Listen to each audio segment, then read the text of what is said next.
नमस्कार, आप देख रहे हैं इंडिया वॉच और मैं हूं आपके साथ स्नेहा सिंह। खबरों का तो चले शुरुआत करते हैं बड़ी खबरों के साथ। दिल्ली में पूर्व मुख्यमंत्री अरविंद केजरीवाल ने देश में एलपीजी गैस सिलेंडर की कमी को लेकर सरकार पर निशाना साधा। उन्होंने कहा कि भारत अपनी खपत का करीब 60% एलपीजी आयात करता है और मौजूदा हालात में होटल और रेस्टोरेंट कारोबार को भारी नुकसान हो रहा है। केजरीवाल के मुताबिक दिल्ली, एनसीआर, पंजाब और मुंबई में कई होटल बंद हो गए हैं, जिससे करीब 1 करोड़ लोगों की नौकरियां खतरे में पड़ सकती हैं।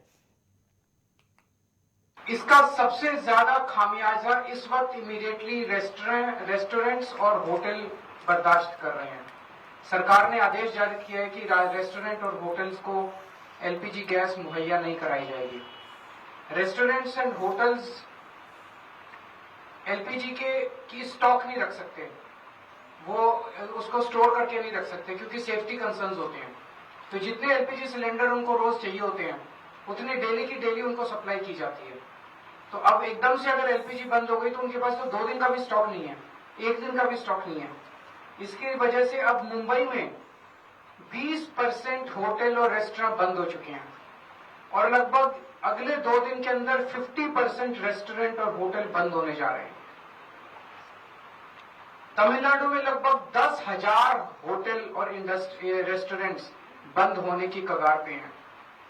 पंजाब और दिल्ली एनसीआर में हजारों होटल और रेस्टोरेंट्स आने वाले कुछ दिनों के अंदर बंद होने जा रहे हैं और ये पीक वेडिंग सीजन है, शादियों का सीजन है। तो मुझे लगता है अगर ये जारी रहा तो बहुत सारे लोगों को शादियां पोस्टपोन करनी पड़ेंगी। और इसी तरह की कहानियां बेंगलोर, हैदराबाद, पश्चिम बंगाल, छत्तीसगढ़, हरियाणा, बिहार सब जगह से आ रही हैं। मोरबी जो गुजरात में है, जिसको कि टाइल इंडस्ट्री का एक तरह से कैपिटल माना गया है, वहां पे 650 इंडस्ट्रीज हैं। उनमें से 170 इंडस्ट्री बंद हो चुकी है और 1 लाख लोग बेरोजगार हो चुके हैं। पूरे देश में इससे 1 करोड़ से ज्यादा लोगों के एकदम से बेरोजगार हो जाने की आशंका है। और इतने बड़े स्तर पे अगर लोग बेरोजगार हो गए तो क्या स्थिति होगी हम सोच सकते हैं। और पिछले दिनों में सरकार ने कॉमर्शियल भी और डोमेस्टिक भी दोनों एलपीजी के दाम काफी ज्यादा बढ़ा दिए हैं। जो सरकार ने बढ़ाए वो तो अलग है, लेकिन अब मार्केट में जम के ब्लैक हो रही है एलपीजी की चारों तरफ। हमें यह समझना पड़ेगा ये क्यों हो रहा है। ये हो रहा है क्योंकि इजराइल और अमेरिका ने ईरान के ऊपर हमला किया।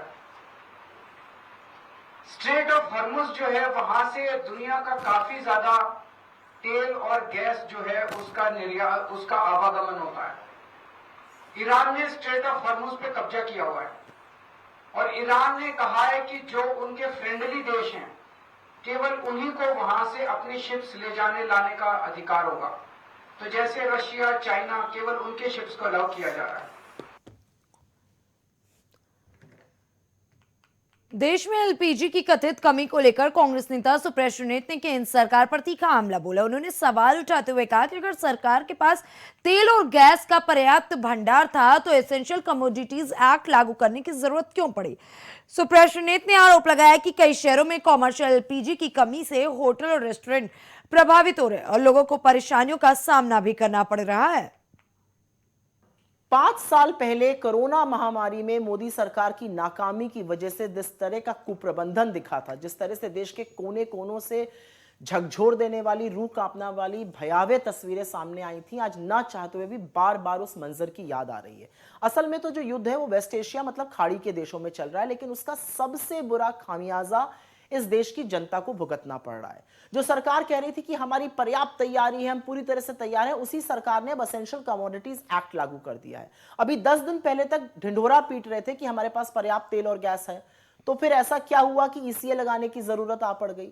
सरकार कुछ भी खोखले दावे कर ले, लेकिन जमीनी हकीकत यह है कि देश के तमाम क्षेत्रों में गैस और तेल की किल्लत साफ दिख रही है। लोग लाइनों में लगे हैं, लोग परेशान हैं। मुंबई में तमाम होटल्स और रेस्टोरेंट इसलिए बंद हो रहे हैं क्योंकि कमर्शियल एलपीजी सिलेंडर की कमी हो गई है। बेंगलुरु होटल एसोसिएशन ने कहा है कि कमर्शियल गैस की सप्लाई रुकने से कारोबार बुरी तरह से प्रभावित हो रहा है। कई जगह तो सिर्फ चाय और कॉफी अवेलेबल है, यह भी लिखकर टांग दिया गया है। चेन्नई और हैदराबाद तक के कई रेस्टोरेंट मालिकों ने कहा है कि अगर गैस सप्लाई जल्दी बहाल नहीं हुई तो खाना बनाने का काम तुरंत बंद करना पड़ सकता है। पुणे में एलपीजी की कमी से जो गैस का शवदाह गृह है, जो वहां का शमशान है, वो अस्थायी रूप से बंद हो गया है।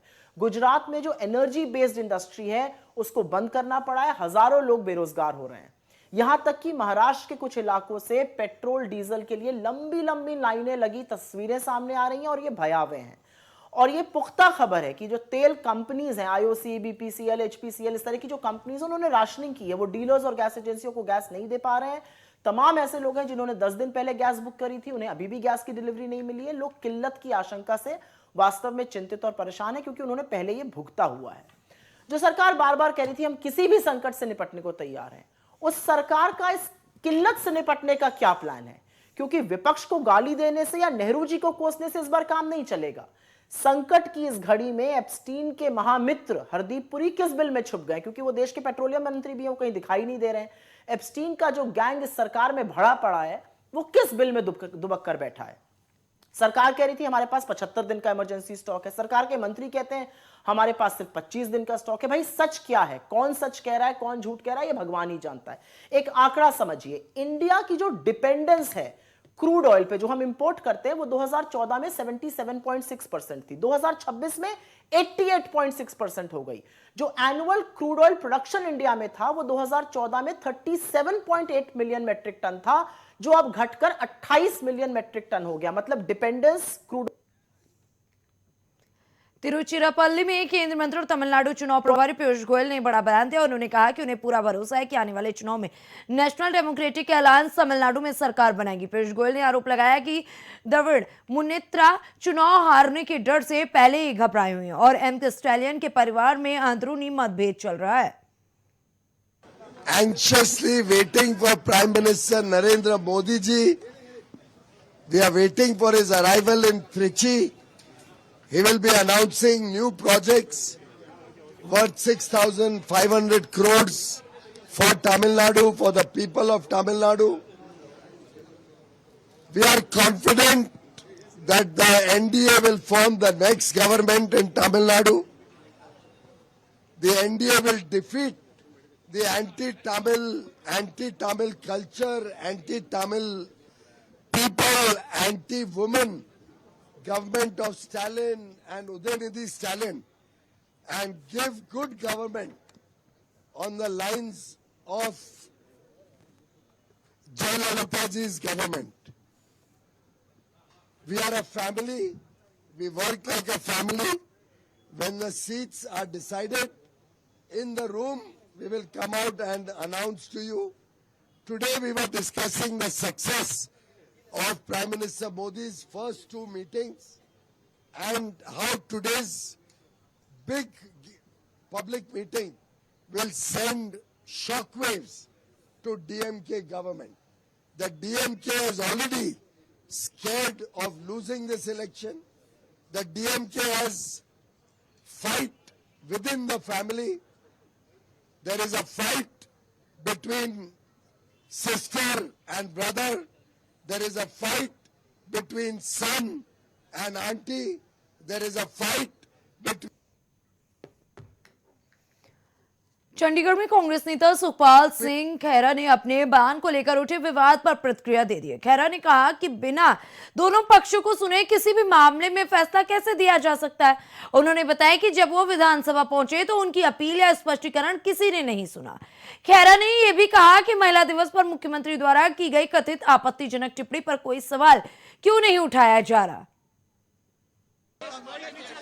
देखो गल कि ਤੁਹਾਡੇ ਸਾਰਿਆਂ ਦੇ ਕੈਮਰੇ ਔਨ ਨੇ। ਅੱਜ ਪੰਜਾਬ ਦੀ ਵਿਧਾਨ ਸਭਾ ਨੂੰ ਜਿਵੇਂ ਕਿਸੇ ਜ਼ਿਲ੍ਹੇ ਦਾ CIA ਸਟਾਫ ਹੁੰਦਾ ਨਾ, ਬਦਮਾਸ਼ੀ ਪੁਲਿਸ ਦੇ ਸਿਰ ਤੇ ਬਦਮਾਸ਼ੀ ਕਰਦੇ ਤੁਸੀਂ ਦੇਖ ਸਕਦੇ ਹੋ। ਇਹ ਔਰਤਾਂ ਆਮ ਆਦਮੀ ਪਾਰਟੀ ਦੀਆਂ MLA, ਗੁਰੂ ਗ੍ਰੰਥ ਸਾਹਿਬ ਦਾ ਨਾ ਇੱਕ ਕਥਨ ਹੈ, ਗੁਰੂ ਗ੍ਰੰਥ ਸਾਹਿਬ ਦਾ ਸੁਣ ਲਓ ਚੰਗੀ ਤਰ੍ਹਾਂ। ਰੰਨਾ ਹੋਈਆਂ ਬੋਦੀਆਂ ਮਰਦ ਹੋਏ ਸਯਾਦ। ਇਹਦਾ ਮਤਲਬ ਪਤਾ ਕੀ ਹੈ ਕਿ ਜਦੋਂ ਵਿਅਕਤੀ ਜਿਹੜੇ ਮਰਦ ਨੇ ਜਦੋਂ ਰੱਬ ਦੇ ਪਾਸੇ ਹੋ ਜਾਣ ਤੇ ਜ਼ਾਲਮ ਬਣ ਜਾਣ ਤੇ ਔਰਤਾਂ ਉਹਨਾਂ ਦੀਆਂ ਸਲਾਹਕਾਰ ਬਣ ਜਾਣ, ਇਹ ਗੁਰੂ ਗ੍ਰੰਥ ਸਾਹਿਬ ਦੇ ਵਿੱਚ ਅੰਕਿਤ ਹੈ। ਇਹ ਅੱਜ ਇਹਨਾਂ ਨੇ ਸਾਬਤ ਕਰਤਾ। ਜਿੱਥੇ ਪੰਜਾਬ 'ਚ ਝੂਠੇ ਪੁਲਿਸ ਮੁਕਾਬਲਿਆਂ 'ਚ ਨੌਜਵਾਨ ਮਾਰੇ ਜਾ ਰਹੇ ਨੇ, ਇਹਨਾਂ ਦੇ ਮਰਦ ਉਹ ਜ਼ੁਲਮ ਕਰ ਰਹੇ ਨੇ, ਇਹਨਾਂ ਦਾ ਚੀਫ ਮਿਨਿਸਟਰ ਉਹ ਜ਼ੁਲਮ ਕਰ ਰਿਹਾ ਵਾ ਤੇ ਇਹ ਐਮਐਲਏ ਔਰਤਾਂ ਉਹਨਾਂ ਦੀਆਂ ਸਲਾਹਕਾਰ ਬਣ ਗਈਆਂ ਨੇ, ਆ ਨਾਅਰੇਬਾਜ਼ੀਆਂ ਕਰਦੀਆਂ ਸਾਡੇ ਪਿੱਛੇ ਖੜੀਆਂ ਨੇ। ਇਹ ਤੁਹਾਨੂੰ ਵਿਧਾਨ ਸਭਾ ਵਿੱਚ ਡਰਾਉਂਦੇ ਨੇ, ਧਮਕਾਉਣ ਆਏ ਨੇ।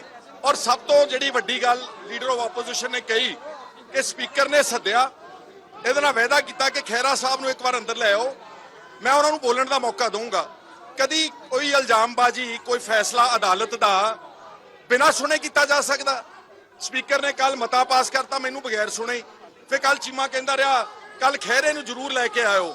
ਹੁਣ ਖਹਿਰਾ ਆਇਆ ਵਾ ਔਰ ਸਦਨ ਦੇ ਅੰਦਰ ਬੈਠਾ, ਤੁਸੀਂ ਖਹਿਰੇ ਦੀ ਕੋਈ ਦਲੀਲ ਅਪੀਲ ਨਹੀਂ ਸੁਣਨੀ, ਕੋਈ ਉਹਦੀ ਗੱਲ ਨਹੀਂ ਸੁਣਨੀ। ਔਰ ਜਿਹੜੀ ਗੱਲ ਬਾਜਵਾ ਸਾਹਿਬ ਨੇ ਕਹੀ, ਪਹਿਲਾਂ ਆਪਣੀ ਸਫਾਈ ਦੇਣ ਤੋਂ ਪਹਿਲਾਂ ਮੈਂ ਮੰਗ ਕਰਦਾ ਕਿ ਸਪੀਕਰ ਵਿਧਾਨ ਸਭਾ ਭਗਵੰਤ ਸਿੰਘ ਮਾਨ ਨੇ ਜੋ ਘਟੀਆ ਆਸ਼ਕੀ ਦਾ ਕਿੱਸਾ ਸੁਣਾਇਆ ਇੰਟਰਨੈਸ਼ਨਲ ਵਿਮਨਸ ਡੇ ਵਾਲੇ ਦਿਨ, ਔਰ ਆਪਣੀ ਵਿਚਾਰੀ ਇੱਕ ਔਰਤ ਨੂੰ ਮਸ਼ੂਕ ਬਣਾ ਕੇ ਉਹਨੂੰ ਫਿਰ ਡਿਸਕ੍ਰਾਈਬ ਕੀਤਾ ਕਿ ਉਹ ਭਾਬੀ ਆ ਤੁਹਾਡੀ, ਉਹ ਪ੍ਰਿੰਡ ਵਰਗੇ ਸੂਟ ਪਾ ਕੇ ਆਈ, ਉਹ ਪਟੋਲਾ ਬਣ ਕੇ ਆਈ, ਉਹ ਪਾਕਿਸਤਾਨ ਦੇ ਝੰਡੇ ਬਣ ਕੇ ਆਈ। ਤੇ ਮੈਂ ਜਦੋਂ ਗੱਡੀ 'ਚੋਂ ਉਤਰਿਆ, ਮੇਰੇ ਸੂਟ ਬੂਟ ਨੂੰ ਦੇਖ ਕੇ ਉਹਨੇ थाली 'ਚ फड़िया तिलक मेरे। दिल्ली के उपराज्यपाल तरनजीत सिंह संधू ने कहा कि दिल्ली उनकी कर्मभूमि रही है और राजधानी के विकास के लिए काम करना उनकी जिम्मेदारी है। उन्होंने कहा कि दिल्ली के सामने कई चुनौतियां, लेकिन इन्हें अवसर में बदलने की दिशा में काम किया जाएगा। एलजी संधू ने कहा कि दिल्ली के विकास के लिए सभी को मिलकर काम करना होगा। उन्होंने राजनीतिक मतभेदों से ऊपर उठकर एकजुट होकर राजधानी की समस्याओं का समाधान निकालने की अपील की। उनका कहना है कि अगर सभी दल और समाज के लोग मिलकर प्रयास करें तो दिल्ली के विकास को नई गति दी जा सकती है। कि दिल्ली के बहुत स्टेक होल्डर्स हैं, जिसमें सबसे बड़े आप भी हैं, लोग भी हैं, मैं भी उस तरह का एक। दिल्ली ही मेरी कर्मभूमि रही है। यहाँ के पास मैंने कॉलेज किया, यूनिवर्सिटी की, काम किया। तो हम सबका यही फर्ज है कि हम इकट्ठे होके दिल्ली की डेवलपमेंट। देखिए, प्रधानमंत्री का एक सपना है भारत के लिए और दिल्ली उसकी राजधानी है। हमें दिल्ली को उस लक्ष्य तक पहुंचाना है कि कहीं भी आप खुशी से ये कहें कि ये हमारी राजधानी है। और इसमें आपने एक ड्यूली इलेक्टेड गवर्नमेंट है यहाँ, उनकी रिस्पॉन्सिबिलिटी है और उनके साथ हम सब, आप सबकी, सब स्टेक होल्डर्स की रिस्पॉन्सिबिलिटी है कि दिल्ली के चैलेंजेस जो बढ़ते रहेंगे। देखिए, दिल्ली की पॉपुलेशन किस तरह एक्सपैंड करती है आप सबको पता है, चैलेंजेस भी क्या हैं वो भी आपको पता है। फिलहाल दिन भर की 5 बड़ी खबरों में बस इतना ही। देश दुनिया की तमाम बड़ी और अहम खबरों को देखने के लिए बने रहें इंडिया वॉच के साथ।